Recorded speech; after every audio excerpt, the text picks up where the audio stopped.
sahabat belajar yang baik hati dan rajin menabung, bagaimana kabarnya? Semoga sehat dan tetap semangat. Kebutuhan manusia yang satu dengan yang lain berbeda ragam dan berbeda jumlahnya. Perbedaan ini disebabkan oleh faktor-faktor yang memengaruhinya. Selamat datang di pembelajaran IPS. Pada video kali ini kita akan belajar tentang faktor yang memengaruhi kebutuhan beraneka ragam. Mari kita mulai. Adapun faktor yang memengaruhi kebutuhan beraneka ragam yang pertama adalah jenis kelamin.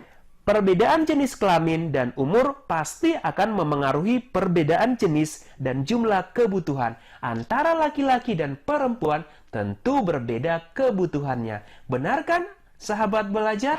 Yang kedua adalah tingkat pendidikan.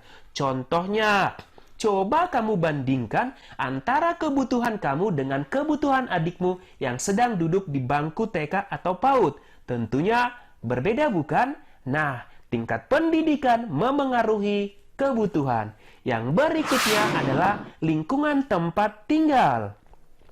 Lingkungan tempat tinggal sangat besar pengaruhnya terhadap kebutuhan manusia. Orang hidup di daerah pegunungan akan berbeda kebutuhannya dengan mereka yang hidup di dataran rendah. Tentunya, bagi orang yang hidup di dataran tinggi atau daerah pegunungan membutuhkan pakaian yang tebal, sedangkan bagi orang yang hidup di dataran rendah memerlukan pakaian yang lebih tipis. Maka, lingkungan tempat tinggal memengaruhi kebutuhan manusia. Yang berikutnya adalah kemajuan ilmu pengetahuan dan teknologi. Kemajuan ilmu pengetahuan dan teknologi menyebabkan adanya penemuan-penemuan baru dan produk-produk baru. Maka dengan munculnya produk baru ini akan memengaruhi orang untuk memilikinya, sehingga muncul kebutuhan akan produk baru. Maka kemajuan ilmu pengetahuan dan teknologi memengaruhi kebutuhan manusia.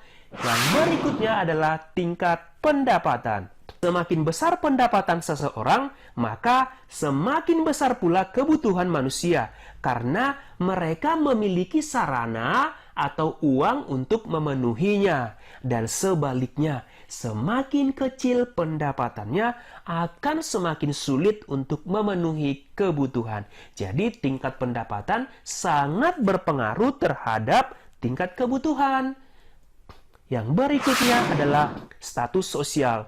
Semakin tinggi kedudukan seseorang di masyarakat, biasanya semakin beragam dan bertambahnya kebutuhan. Yang berikutnya adalah perbedaan selera.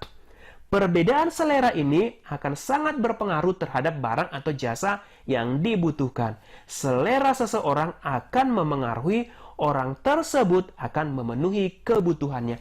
Coba kamu bandingkan selera kamu terhadap pakaian dengan selera teman kamu terhadap pakaian. Tentunya berbeda, bukan? Nah, dengan adanya perbedaan ini, maka berbeda juga kebutuhan setiap manusia. Demikiannya penjelasan mengenai faktor-faktor yang memengaruhi perbedaan atau beraneka ragamnya kebutuhan setiap manusia. Nah, sahabat belajar, dalam melakukan konsumsi, jadilah menjadi konsumen yang cerdas. Seperti apa ya kira-kira seseorang dikatakan sebagai konsumen yang cerdas? Boleh ditulis di kolom komentar. Komen siapa atau pendapat siapa ya yang paling banyak dapat like? Hore, semoga komen kamu ya. Demikian penjelasan materi kita mengenai faktor yang memengaruhi keanekaragaman kebutuhan manusia. Sampai jumpa, semoga bermanfaat dan terima kasih.